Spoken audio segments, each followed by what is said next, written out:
Hello everyone, আজি Trendtangle Corner আপোনালোকৰ বাবে লৈ আহিছে দুজোৰ বিৰাটেই ধুনীয়া ষ্টেপল কটনৰ জোৰা।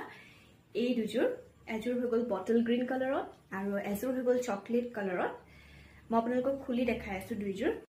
সো ফাৰ্স্ট আপোনালোকক মই বটল গ্ৰীণ কালাৰৰ জোৰ খুলি দেখাই আছো। এই জোৰ বিৰাটেই ধুনীয়া হয়, কাপোৰজোৰ কোৱালিটি বিৰাট বেছি ভাল হয়।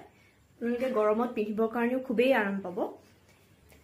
আৰু এইখন হৈ গ'ল মেখেলা। যদি আপোনালোকৰ ভাল লাগে তেন আপোনালোকে স্ক্ৰিনশ্বট মাৰি পেলাই স্ক্ৰিনত দিয়া নম্বৰটোত সেন্ড কৰি দিব। এইজোৰ ব্লাউজ পিস এভেইলেবল আছে। এইজোৰ হৈ গ'ল এইজোৰ চকলেট কালাৰত হয় কাপোৰজোৰ, তাত হোৱাইট আৰু সিলভাৰ দি কাম কৰা আছে। বিৰাটেই বেছি ধুনীয়া হয় কাপোৰজোৰ, কালাৰটো খুব মৰম লগা।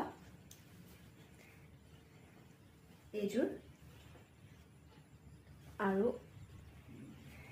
এইখন হৈ গ'ল মেখেলা। এইজোৰ হোৱাইট আৰু সিলভাৰত কাম কৰা আছে কাপোৰজোৰত।